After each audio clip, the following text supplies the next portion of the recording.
Madam Deputy Speaker, today's budget confirms that austerity has not worked, even in its own terms. We've had a decade of decline. Austerity has cost the UK economy almost £100 billion, according to the new Economics Foundation. But the true cost is incalculable. I want to give the House an example to bring that home. Errol was an amateur footballer when he was young.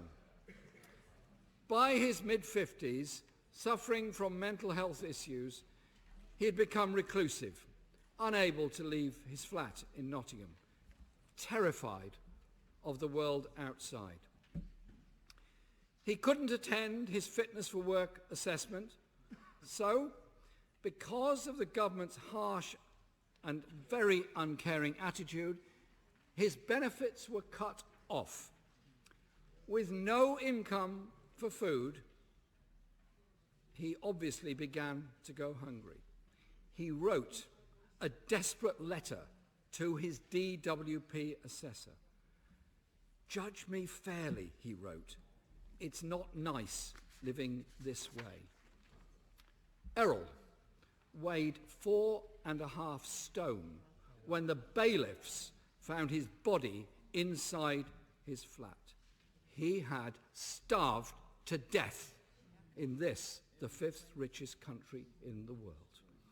When the Chancellor talks about difficult decisions the government took in imposing austerity, is he thinking of decisions to deprive Errol of his income, or people like Errol who are going through such traumas in their life?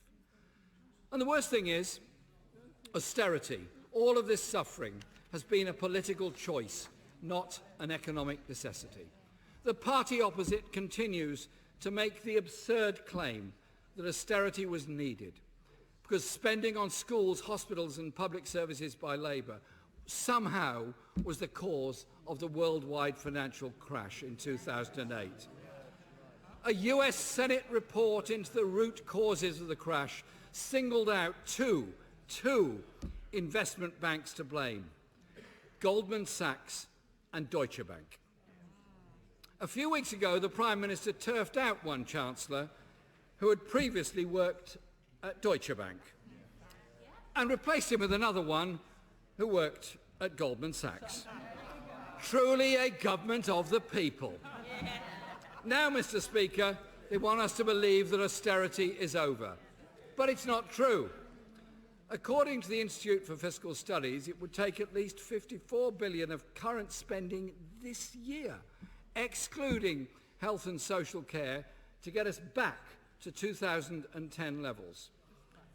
We've heard nothing even approaching that scale from the Chancellor today.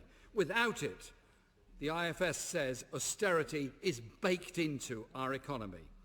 And try telling local councils, which face a further $8 billion black hole over this Parliament, that austerity is over.